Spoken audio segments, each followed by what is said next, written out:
And we're live. Hi, Facebook and YouTube. It's Ann and Andy. We're back in the studio live on Wednesday afternoon. Back together again. And about to do a fresh show. So happy New Year, maybe. That's my phrase now. We have 2 weeks of news, so we're going to talk fast. But some rather compelling little video pieces. Yes.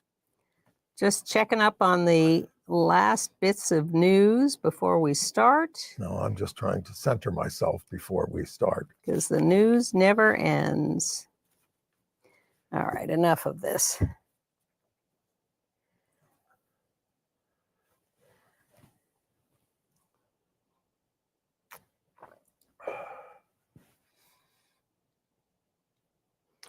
I might get a message about my stove being installed. And we have to really escalate the noise we make so that we'll be heard.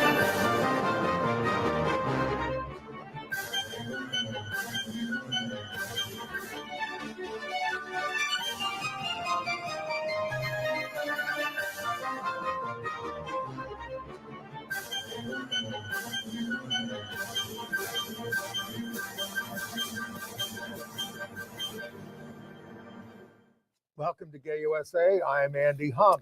I'm Ann Northrop, and I'd say happy 2025, but who knows what's going to happen. Well, we have a lot of news to catch up on, and it's good to be together again. Yes, we've had a little break, so we're energetic. We're going to talk about Jimmy Carter, the president who got the ball rolling on gay rights in the White House back in the late 1970s and stood even more firmly with us in his post-presidency. And we'll watch Joe Biden give some presidential awards to 3 gay activists and 1 leader on HIV and AIDS issues. The Department of Defense, as Biden goes out the door, settles a suit with veterans who were discharged under Don't Ask, Don't Tell. Yeah, I actually like that story. Republicans in the U.S. House and across the country are hell-bent on ending rights for trans people, or even the existence of trans people. Meta has bowed to Trump and gives the green light to insulting LGBTQ people, women, and immigrants on Facebook and Instagram. There is a small silver lining, but we'll get to that. Costco is pushing back hard against the anti-DEI movement, but another corporation has caved. Yes. A federal judge knocked out most of Arkansas's book banning bill. 11 boys in the Chicago area have been charged with felonies for using dating apps to lure gay men and beat them. Terrible. A soldier who kept stealing rainbow flags in Virginia has the charges against him dropped. Very interesting story. And also an interesting follow-up on the LA cop who beat up the trans man. 8 cops have been fired now in that case. And speaking of fire, we're obviously with you all horrified what's going on with fire down there. A gay entrepreneur who we told you about, who was arrested under Russia's anti-gay laws, has died in detention. We've heard that story before. The country of Georgia's new president, surprise, is an anti-LGBTQ campaigner. The last one was good. That was then, this is now. The passing of a gay philanthropic leader, a young drag race star, and a beloved HIV/AIDS advocate. And the fun stuff at the Golden Globes, all the LGBTQ angles, including the big win for one of our favorite movies, Amelia Perez. So Jimmy Carter, and you've heard a lot about him, of course, these weeks, president from 77 to 81. It reminds me how different things could have been if he had gotten reelected and we hadn't had Reagan as the AIDS crisis started. Yeah. Reagan didn't talk about it for 6 years. But in his post-presidency, he worked tirelessly on world health issues, virtually eliminating guinea worm in Africa.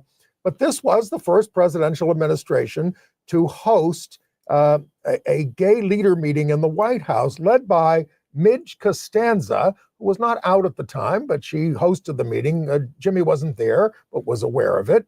And had okayed it, had given his blessing to it. Yes, and here's the group of people that went in. Some of them. I see Frank Kameny there, among others.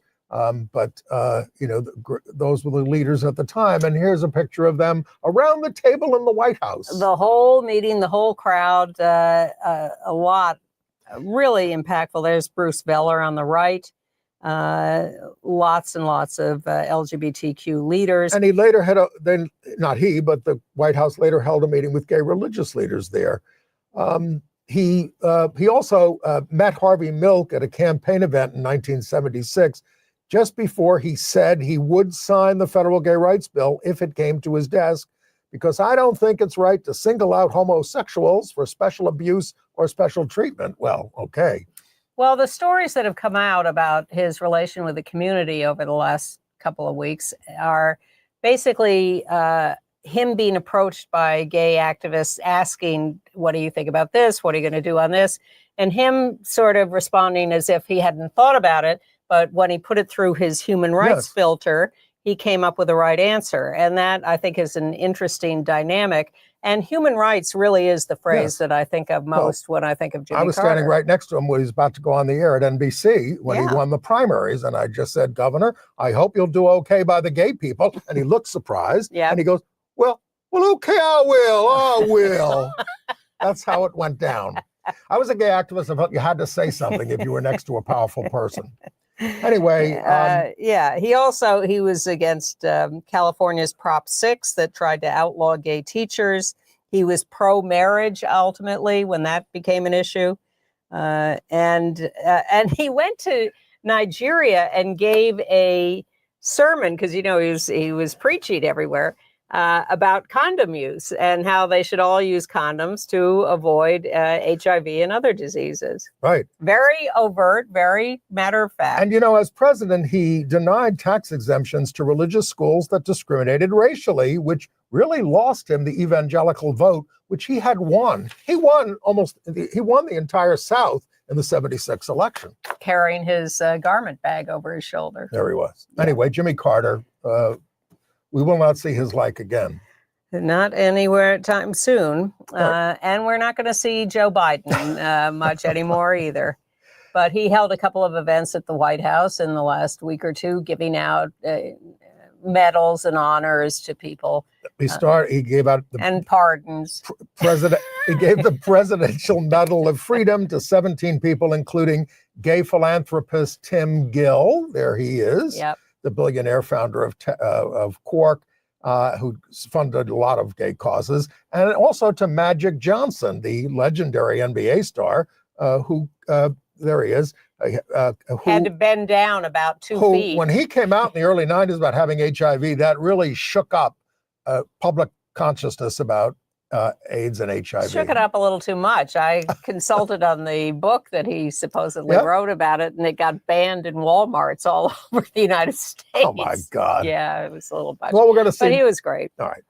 And then he presented something called the Presidential Citizens Medal to 2 leaders of the marriage equality movement. Lawyers, there she is, Mary Bonotto of GLBTQ Legal Advocates and Defenders, that won the Massachusetts breakthrough case. And she also argued the Supreme Court case that we won. Mary Bonotto is a total hero. And our own Evan Wolfson, founder of Freedom to Marry. So there they are. Most legendary for having written a paper in college on how same-sex marriage should be legalized. Yes. Way before any of this happened. All right. So, yeah, they're both, of course, deserving honorees. Let's go to the Defense Department. Okay, why not? So they just at the 11th hour have settled a lawsuit filed by LGBTQ veterans discharged under Don't Ask, Don't Tell. 35,000 are affected. They agreed to streamline the process so that no mention is made of sexual orientation if you are honorably discharged, and the review process for vets who got discharged dishonorably for homosexuality and they want to be upgraded, that'll be much. They've sort of been going like one at a time, and it's been just very tedious and awful. So now they've streamlined it. Also, the refusal to grant people honorable discharges has had some very real world impacts. No health care from the military, no job help, no education help. So all these benefits will now be available to people who are erroneously discharged. Yes. Let's see here. Well, we'll stay in some federal things here. Well, I think it may be time to go to Trump? the monsters. Yes. Yes. Well, Where do we start? Tammy Bruce. Yes. He has nominated right-wing lesbian Fox News host Tammy Bruce to a post in the U.S. State Department as spokesperson. This is who you're going to be listening to. Unbelievable. She's outspoken about pride campaigns damaging the gay and lesbian communities. She raged at Biden for saying that men and women are equal, and that's not what the founders wrote, she said. She also accuses Democrats of funding genetic manipulations that would combine humans with animals. Well, as a young human, she was the president of Now in Los Angeles. Yes, but controversial even then. But she really flipped. Okay. And it's really ugly. Next, we've got Trump is replacing the gay Secretary of Transportation with an anti-gay nominee. That's all I'm going to say about that. And in the U.S. House of Representatives, Representative Nancy Mace, who has totally lost her mind, tried to get in the formal rules that you had to use the bathroom in the Capitol aligned with your birth gender. And that got turned down as being part of the rules. But then Speaker Mike Johnson went ahead and imposed it anyway. Unilaterally, Yes. But it only applies, of course, to the Capitol building. So far, they want to make it all federal buildings, according to Mace. And of course, in the rules, they did pass this thing that when we introduce a bill against trans people, you can't amend it, basically. They're just unbelievable. It goes on and on. Well, the real question is, we see all this stuff coming, Panama, Greenland, whatever. Oh, that's to distract you from the pardons for the all the people The on January insurrectionists. 6th. How long can this go on before people Rise stand up. up and say enough? Rise up. Republicans Or have we lost all of that? Republicans across the country have introduced a record 120 anti-trans bills versus 80 this time last year. You'd think they'd run out of ways to hurt trans people, but they're always coming up with new ones. A lot of them have to do with trans women participating in sports. A lot of them have to do with bathrooms.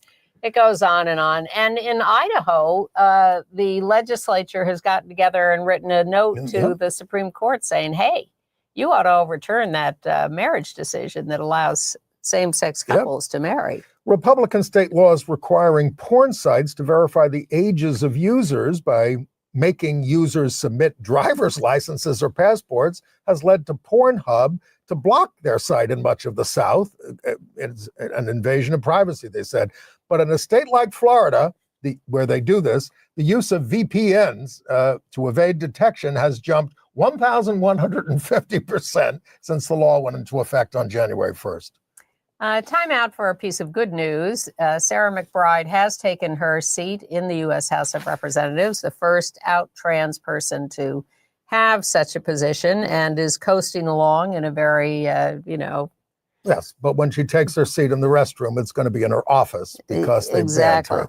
But she is not the only fresh blood in the House. Lesbian Julie Johnson of Texas and lesbian Latina Emily Randall of the state of Washington are newly elected to the U.S. House of Representatives, joining the LGBTQ caucus there. They both came up, and as did Sarah McBride, through state legislatures. And it's interesting to see people starting lower down and working their way up, gaining traction, gaining renown in their local areas, and then going out and winning these congressional seats. As opposed to being a Republican billionaire and just buying a seat. Exactly. Is that Elon Musk's and have you next seen, move? I wish I had a whole picture of this. Have you seen the picture of who's chairing all the committees for the House GOP? They're all white men. All men for the first time in 20 years. All men. And probably not admirable human beings. That's just a guess. Just a guess. Should we talk about Elon Musk? Yes. Well, he's attacking MacKenzie Scott, who is Jeff Bezos's billionaire ex-wife.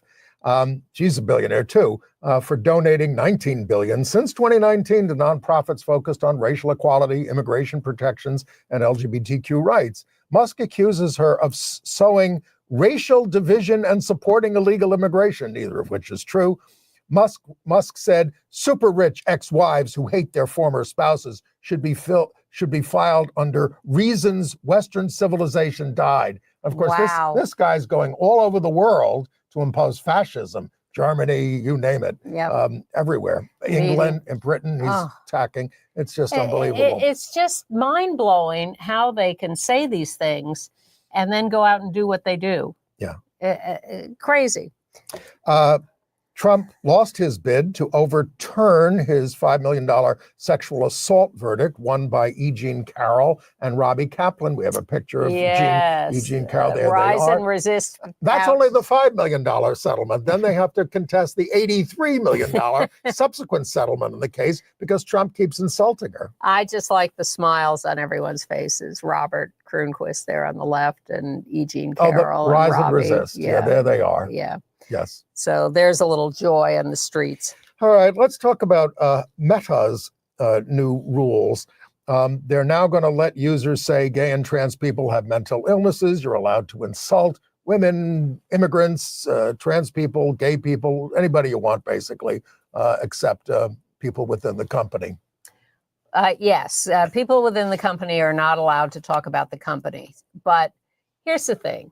You know, would I like less of that kind of speech? Of course I would. But when you have overlords who are just nitpicking everything, then you end up with what we've had for the last few years, where our people get thrown on, they get their accounts suspended, they can't say anything, and they can't find anyone to appeal it to. So I'd like to think there'd be a little more freedom for our speech also, but I don't want to be naive about this. Well, here at Manhattan Neighborhood Network, we can say whatever we want, but our free speech, people who distribute us prefer we don't curse. So we don't.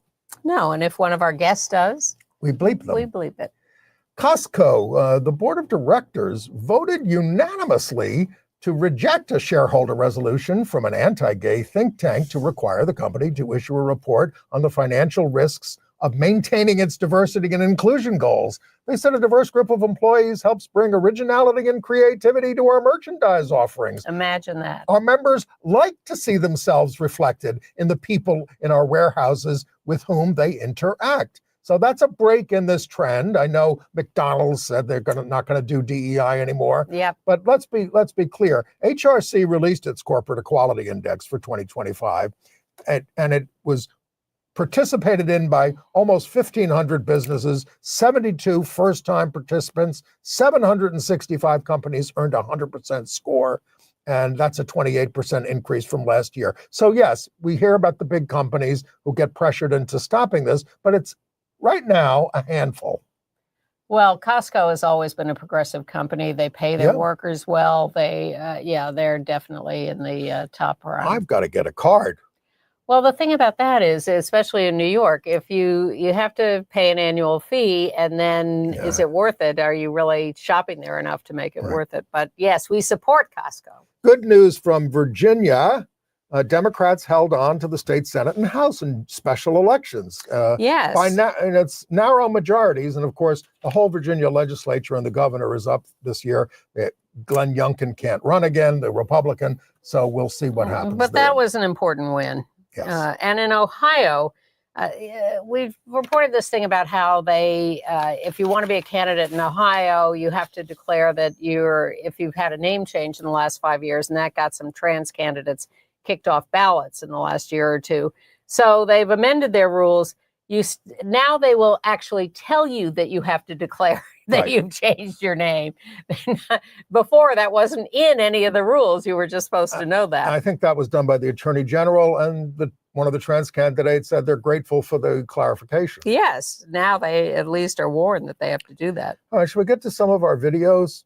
Sure. Okay. In Los Angeles, 8 cops were just fired over a massive cover-up of a police beating of a trans man. Yeah, this was the case where the guy, trans man, is driving down the street, sees a cop harassing a woman on the side, flips him the finger. Goes like this. We're allowed to do that on this show?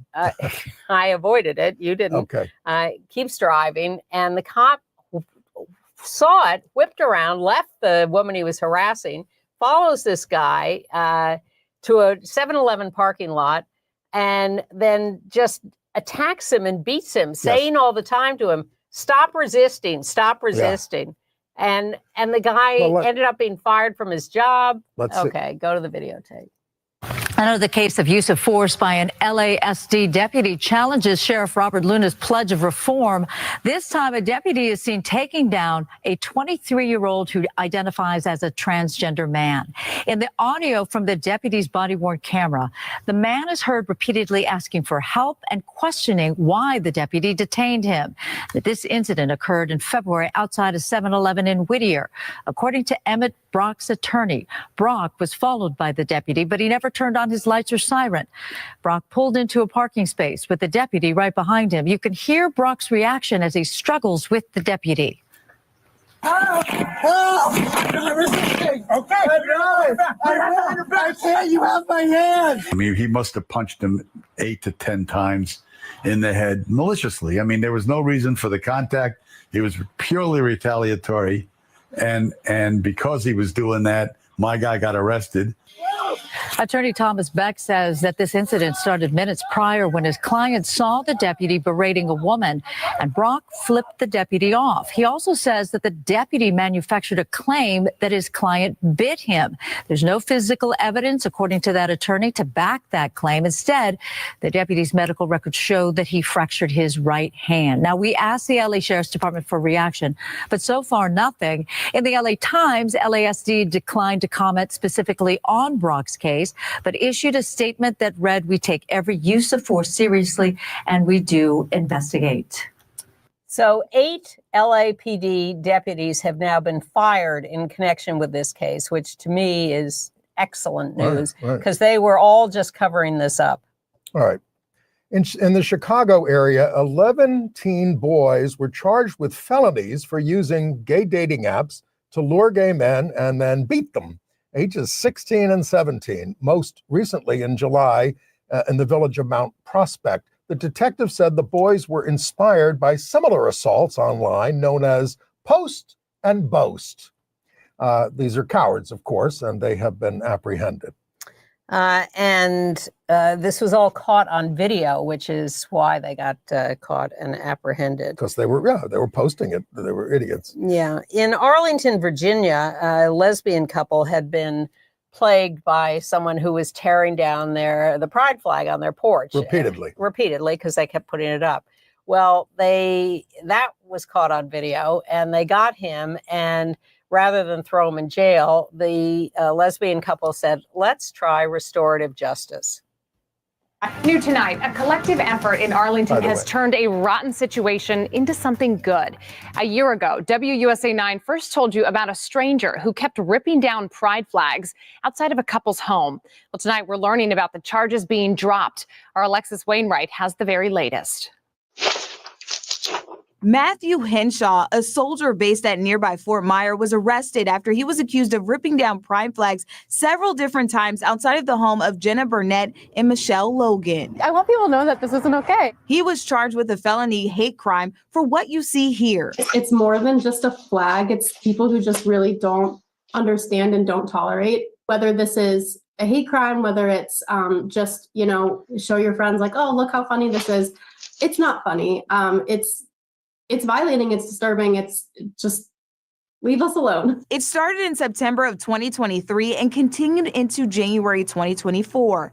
Henshaw and another man were arrested but never went to trial. Instead, both parties agreed to try restorative justice. This program required Henshaw to meet with counselors and with the couple to talk about the harm he had caused and repairing the damage. Then a judge dismissed the case against him. Everyone has different opinions and different lifestyles. Let us live our lives and don't violate our property. And neighbors and strangers have rallied around this couple, putting up pride flags everywhere in this neighborhood. Meanwhile, they have also raised enough money for a crisis hotline serving the LGBT community. Alexis Wainwright, WUSA 9. Okay. A very nice story of reparative justice. We do. Or restorative justice. I apologize to the control room. I'm going back to some stories in our order that I skipped over. The Pope has named Cardinal Robert McElroy of San Diego to be the Archbishop of Washington, D.C., he's a big critic of Trump's deportation push. Yes. And he says he's for radical inclusion of women and LGBTQ people, but it is not as if he's come out for women priests or gay love. It's arguable that his welcoming us to communion is an attempt to cure us of sin. Exactly. But I think his immigration stances are Brave. good and important. So I'm all for that. And the Pope also chose a woman to run a Vatican office for the first time. Wow. But the one that is going to be overseen is for religious orders. But Sister Simone Brambilla will have a minder, a male cardinal, as co-leader of the department. Right. So is the Pope giving her power, or is this just window dressing? Right. We shall see. All right. In Arkansas, a federal judge has Timothy Brooks. Yes. Has made illegal parts of a law that criminalized librarians for allowing obscene sexual books. Harmful books. Basically books about race or LGBTQ. So he said, this law is no good. It's unconstitutional.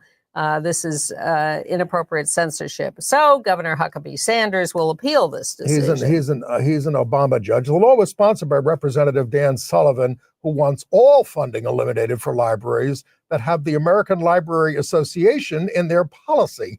ALA opposes restrictions based on age. And in Ohio, a school district is paying a teacher they fired, Vivienne Garrity, almost $500,000. She did not want to use trans students' preferred names, pronouns. She claimed a religious exemption and was represented by our old friends at the Alliance Defending Freedom. She's going to get $500,000 for her trouble. But a May 2023 Iowa law that bars K-12 schools from stocking books that depict sexual acts with the exception of religious texts. Yeah, exempt the Bible. And okay, we're moving on. By the way, a Florida federal judge rejected a delay in denying trans care to prisoners. That's terrible. Yes, so that will go into effect that prisoners cannot get trans care because, we'll give health care to some people that we like, but not to others who need it. In New York, our own governor in New York, Kathy Hochul, vetoed a bill to protect users of peer-to-peer money transfer apps. It passed unanimously in the legislature in the wake of deadly attacks on gay men robbed by assailants taking advantage of security loopholes to steal thousands of dollars. Two of the men were killed, but she called the requirement onerous. In California, a new law went into effect this year that bans forcing teachers to out LGBTQ students to their parents. At San Jose State University, where the presence of a trans woman on the women's volleyball team has led some opposing teams to forfeit. 7 San Jose players are now looking to transfer for various reasons, the San Francisco Chronicle reported.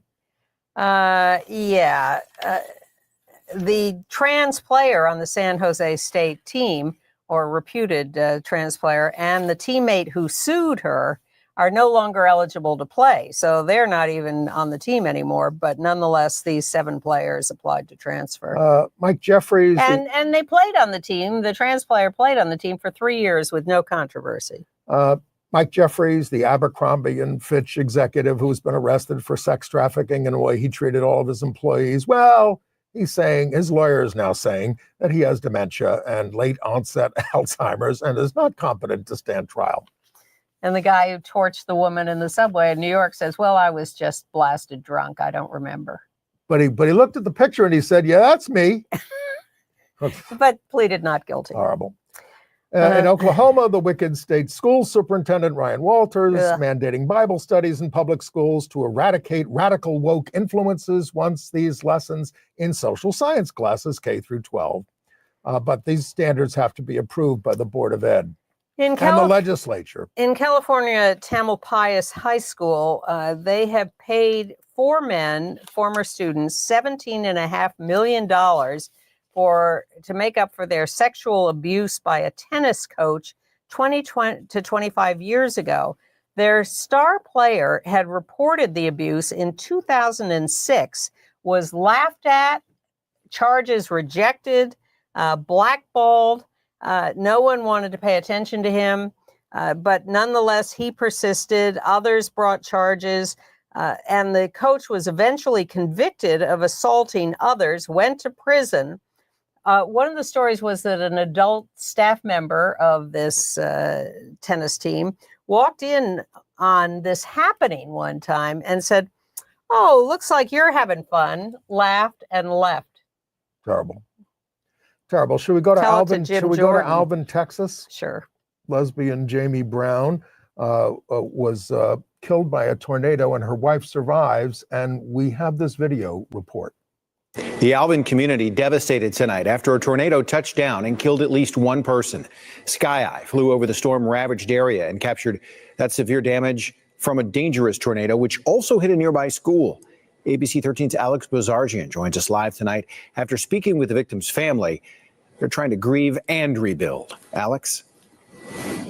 Tom, it's a sobering sight to see one side of the street seemingly unscathed and then the other side in complete ruins. The family that lives on this property behind me, one of the unlucky ones, and they're going into the new year with a devastating to-do list that includes rebuilding their entire lives and also planning a funeral for the life they lost.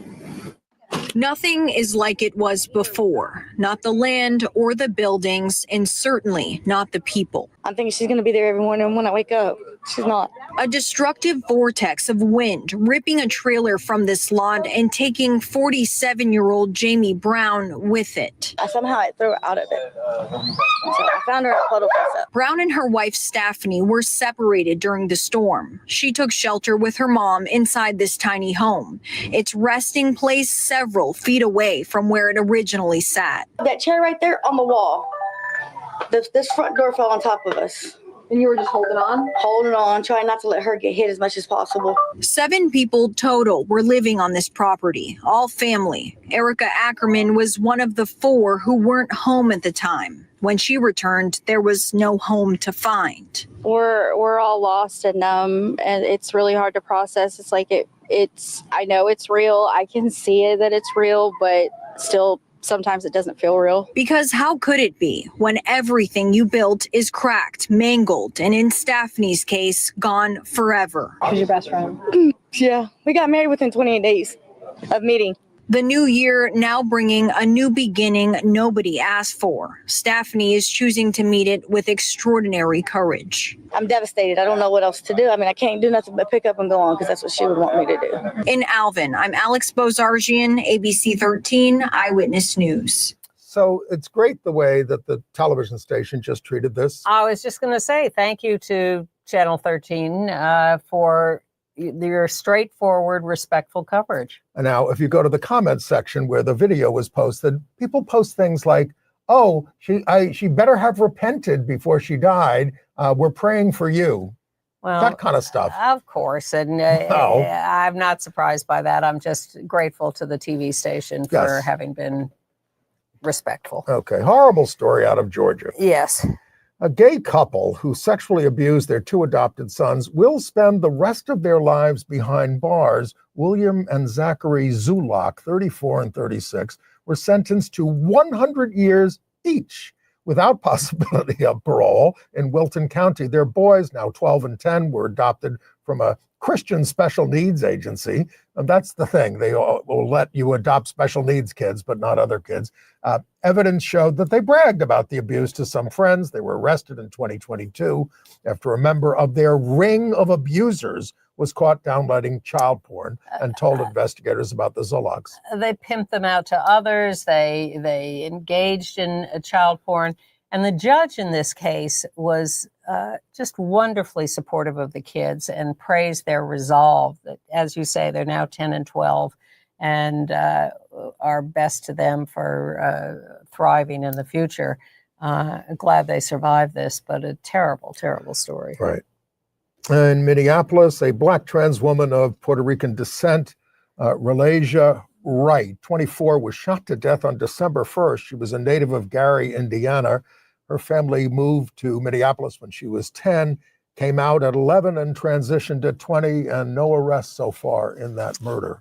And another terrible murder in the Bronx in New York.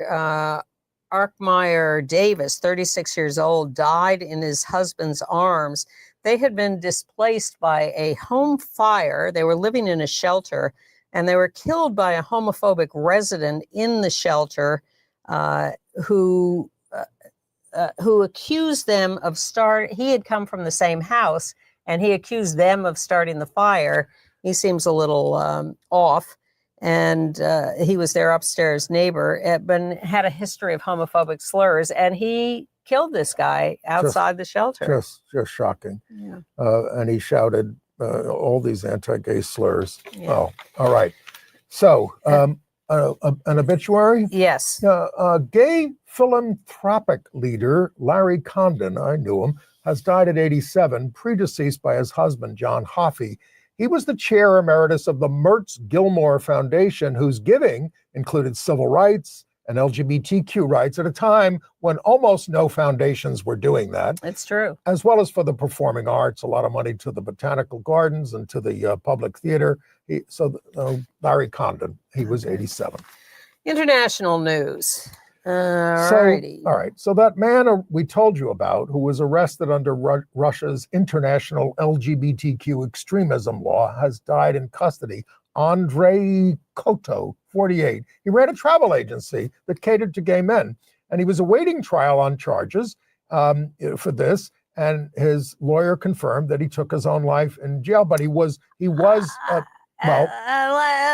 Navalny, you never know. Yes. His body was discovered in his cell covered in blood, and cuts were found on his body. Look, I mean, you don't know what happened in Russia. No, you but never do. I would never report a Russian death in prison like that as... Well, that's what the lawyer said. Yeah, well. That's all I said. Who knows who he's working for. But, he had been beaten. 15 people came and beat him up, hit him in this kind of stuff. I mean, it's just horrendous. He tried to claim his tourist agency was not for gay men, that it was just for men. Yeah. But he got arrested.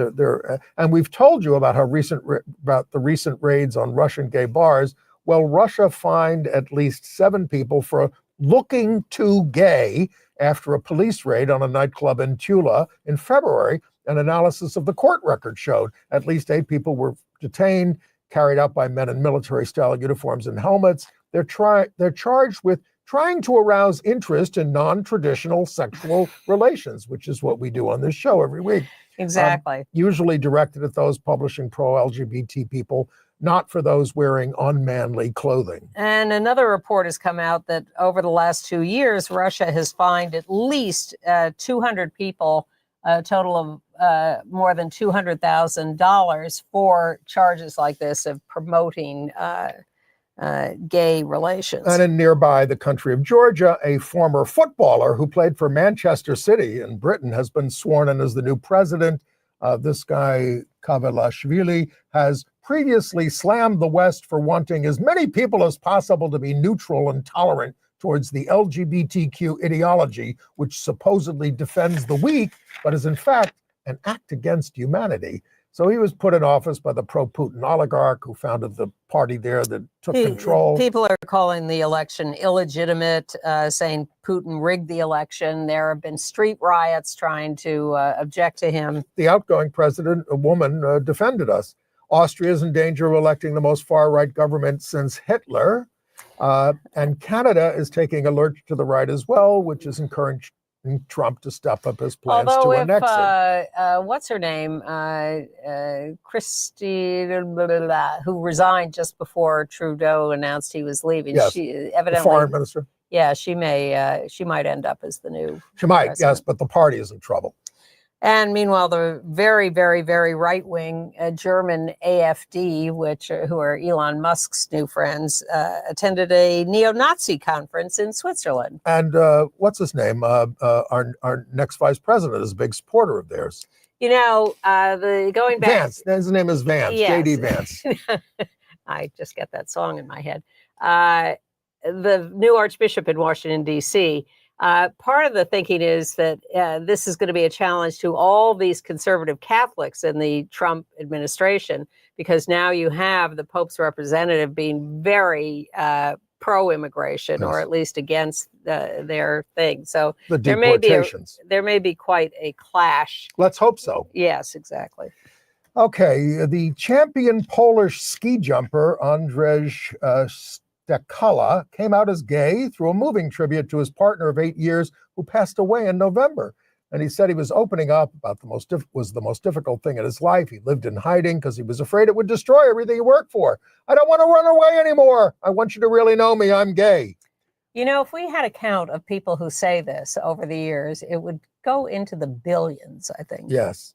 He said he was inspired by his partner's love to come out, and he wants to start a new chapter. In Liechtenstein, marriage became legal between same-sex partners on January 1st. They've had registered partnerships since 2011, and those can now be converted to marriages.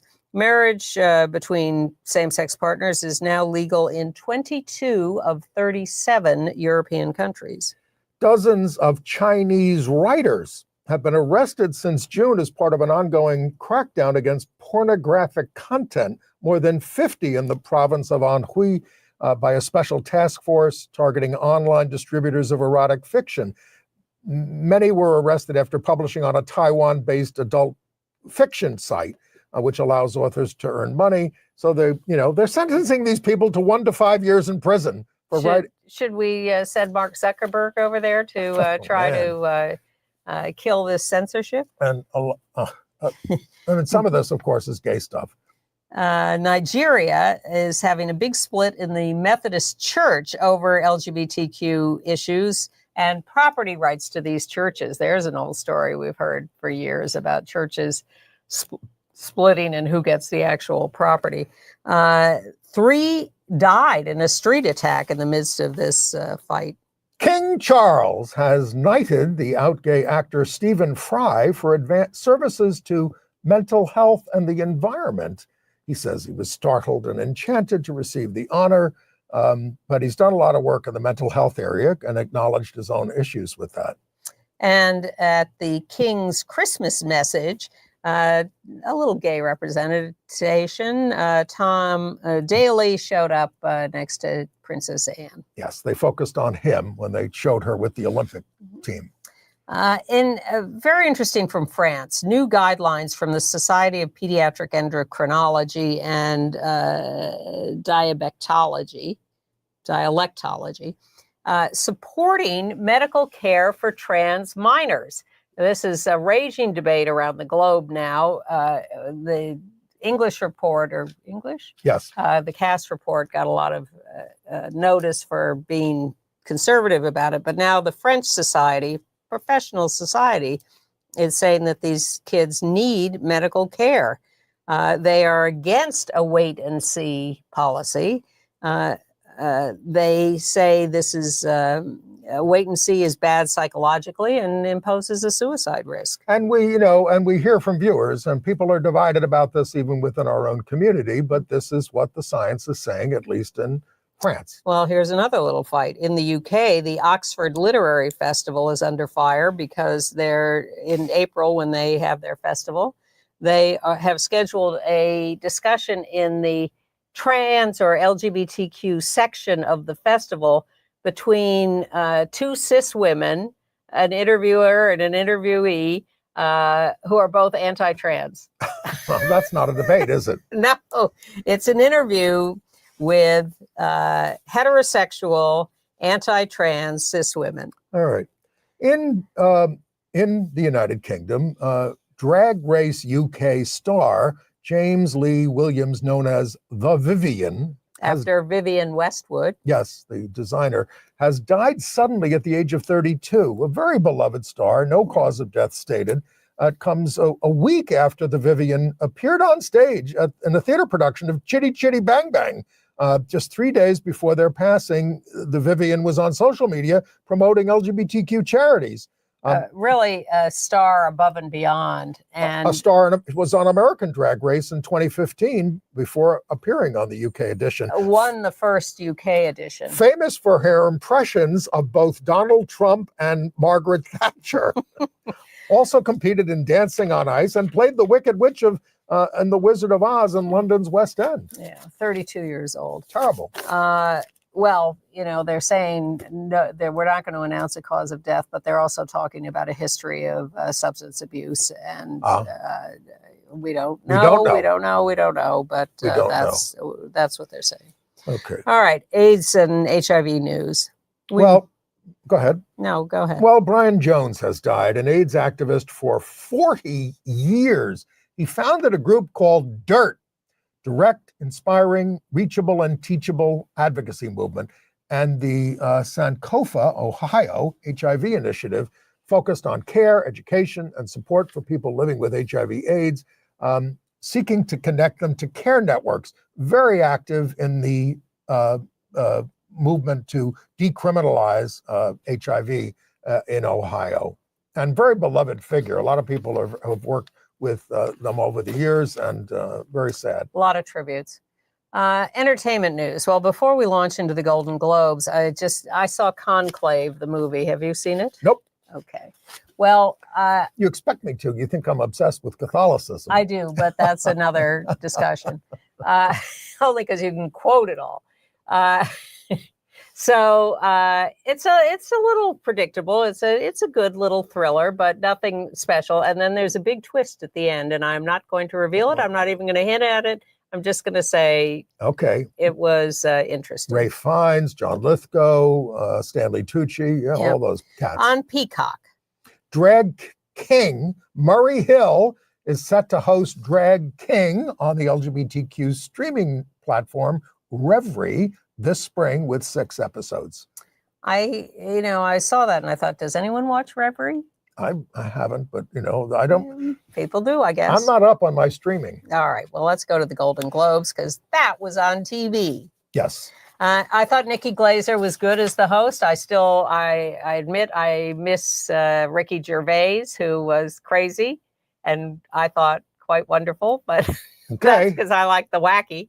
But she has a 3-year contract to do it, and she got great applause, and so yes, they're bringing her back. But the big LGBTQ news is that Emilia Perez, the movie, won Best Motion Picture movie, musical or comedy. Yeah, now we've been touting this since we saw it at a screening a few months ago. And this is a big boost to the film in terms of the Oscars, because it's, it hasn't been winning the Critics Awards. No, and I don't know whether it'll triumph at the Oscars, but we really enjoyed it. Yeah. And I am not. We don't like anything.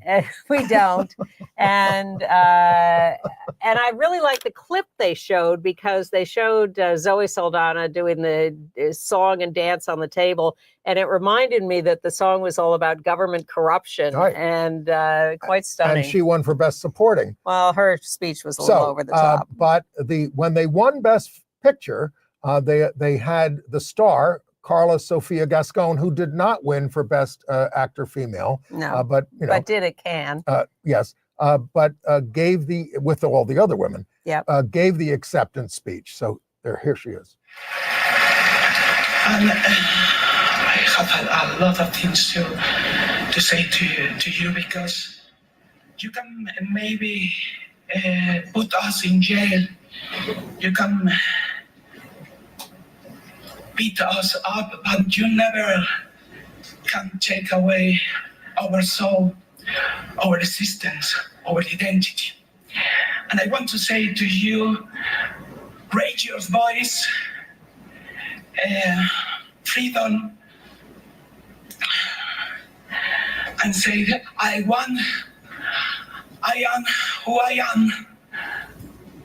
Know who you want. Thank you so much. I am what I am, not who you want. Now, she's from Spain, and this is not her native language. And I've been in forums where she's spoken, and she speaks in Spanish and is translated. So it was very brave of her to get up there and do that. The whole thing was very brave. And as an out trans actor who was not well known, to triumph at this moment is just fantastic. She's amazing in the movie, and I really recommend it because it's such an original piece. Not the least bit predictable and very entertaining. And I was surprised when they started singing. Yes, musical, drug lord, trans. Just put those things together. Okay. And then it also won Best Song. It won Best International Film. And yes, the others. Jodie Foster does it again. She won Best Female Actor in a TV Drama for True Detective. And this was her 5th Golden Globe. And she thanked at the end the love of my life, Alex, her wife. And her kids were there. And she's been through this whole, and she talked about them and they're starting their careers. And we used to rag on her because she was closeted, and she's gone through this whole arc, as they say. This Until whole she journey. got the Cecil B. DeMille Award at the Golden Globes, and she made it her coming out speech. I love that speech. I loved it. Look that up. Jodie Okay. Foster's speech. And then out lesbian Jessica Gunning won the Best Female Supporting Actor for TV's Reindeer Games, where she plays a stalker. It's a difficult series, but Yes. but intriguing. I watched the whole thing. It was a little I've painful seen here and some there. of it, yes. Yeah, but she was terrific and deserved it. And the award for Best Score. And don't forget, there was a trans actress in that movie too, Nava Mao, who was dating the lead guy. And the award for Best Score was presented by Elton John and Brandy Carlisle, both, of course, out singers and composers and things. And Elton got so excited when the winner was some of Trent Reznor. Yes, who was one of his proteges, I guess. And I'm always happy when and that was for Challengers. Challengers, Yeah. yes. I'm always happy when Hacks and Jean Smart win, and that has a lot of LGBTQ content. And I can never get over the fact that she's gone from designing women to hacks. That just talk about a journey. Well, okay, comedian Michelle, Buteau went after Dave Chappelle and her new Netflix special for his transphobia. We can tell jokes, she said, and not disparage a whole community. We just have to work at it. That's what I've always said about anti-LGBTQ humor that most of these comedians do. It's lazy. Exactly. Oh, you're all going to laugh if I say something like this or whatever, that kind of Cheap, stuff. It's just cheap, lazy. cheap. Yeah. So, yeah, it was great because, you know, he's a powerful guy. And for her to attack him directly on that, I thought was terrific. Let's see. Well, I hope she survives. Yeah. Now, marriage is in vogue again as the Trump administration is about to Yes. when you have like the legislature of Idaho writing to the Supreme Court and saying, really, you should get rid of that Obergefell decision and disempower same-sex marriage. And they're thinking a case will eventually come before the Supreme Court. Absolutely. But I mean, it's not like Trump can do anything about this, right? Well, he could get Elon Musk to fund a whole panoply of cases. Sure. But you know, so they are worried that the court will, and that will affect a lot of states, not every state, but. Well, there are a couple ways it could go. The Supreme Court could take a case and they could say, like they sort of have an abortion, it's going back to the states. There will no longer be a federal rule. It's a state thing. And what drives me crazy about this is the lack of analysis that the U.S. Constitution promises equal full faith and credit for the what other states decide. Well, and not just that, but certain basic principles of equality and justice that should be fulfilled by the idea of people having the freedom to marry who they want. Now, let's be careful about this. The Congress, including a lot of Republicans, did pass the Respect for Marriage Act, which does say if you are married in an interracial marriage or a gay marriage, that it will be respected around the country, right? Well, the problem is that that's Congress passing a law, and these idiots can challenge that. They can take that to the Supreme Court and say this is not constitutional. I think the most likely thing to come to this violates our religious freedoms. Well, that's what I think is most likely to come to the court, which is Kim Davis or one of those people saying, we don't want to have to cooperate with this in any way, shape, or form, which would leave clerks and all kinds of people saying, I can't do this, I can't do this. It's the dilemma we've had for years now, ever since this has become a reality, whether it's adoption agencies or teachers or religious organizations. It just is a split that seems unhealable. It's hard to find a middle ground here because the right wing will not give an inch. Well, you try to remind these clerks you are performing marriages for divorced people, and our blessed They don't Lord, care. Our blessed Lord was very much against that. Hypocrisy is their middle name. Well, I'm just saying. I mean, take them to task. Say it all you want. Stay out of it. It's not going to. They want Sharia law. From their perspective, yes, they don't want real Sharia law. They want their version of it. All of this is about their version.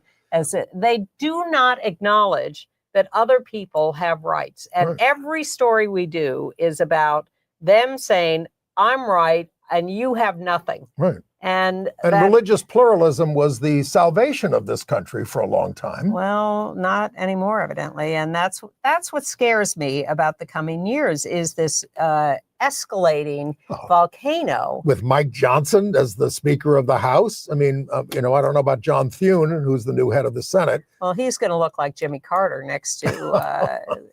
And we still have the filibuster. We know we tried to get rid of it, but we still have that in the Senate. But by the way, the first thing that's going to happen as soon as they all take office, when Trump takes office, is they're going to pass a big reconciliation bill. God knows what's going to be in that, which is going to undo a lot of stuff. It's very mainly to give tax breaks to billionaires, but it will also do a lot of damage. So anyway, same-sex couples are now getting married before Trump takes office in an attempt to assert some kind of legal privilege or status. Legitimacy. Yeah. Yes. And who knows whether that will hold up? Who knows what the Supreme Court might do? I started to say what their options were. They could throw it back to the states and let states decide individually. They could say there is no inherent right to same-sex marriage. It's against the Constitution, which is what the right wing would like them to do. Hey, you frown, but they can do all sorts of things. Or, they could get rid of existing same-sex marriages or not.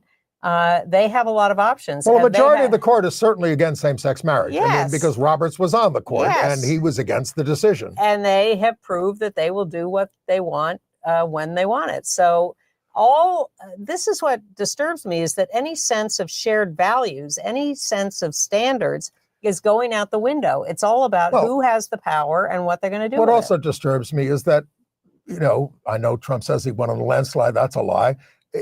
These were all close elections, and decent people would say, I know we're a divided country. I'm the president for all. I'm the Congress for all, but that's not the way they feel. It's gone. It's gone. I'd like to see it come back, but we are in a different age now. So that's what scares me. So anyway, Brian Sims, the former assembly member from Pennsylvania, has married his partner, Alex Dracos. They were going to get married in the fall, but they were worried about Trump, the regime coming in. And they said they did it as an act of self-love and self-preservation. They now share an apartment in New York. Okay. Well, didn't I run into him at some dinner Maybe recently? I think I did. Maybe. So, and then another couple, not quite tying the knot yet, but rumored to be engaged. Chloe Grace Moretz, very popular actress there, on the lower face on the left, and her partner, model Kate Harrison, are now believed to be engaged because they're posting these pictures where they're both wearing diamond rings. They've been together since 2018, so people are anticipating an announcement from them. Let's enjoy the last days of the Republic. Let's hope that President Biden writes to the archivist of the United States, who Trump is going to get rid of, and says, publish the ERA. Don't hold your breath. We'll be back next week to solve this cliffhanger. Good.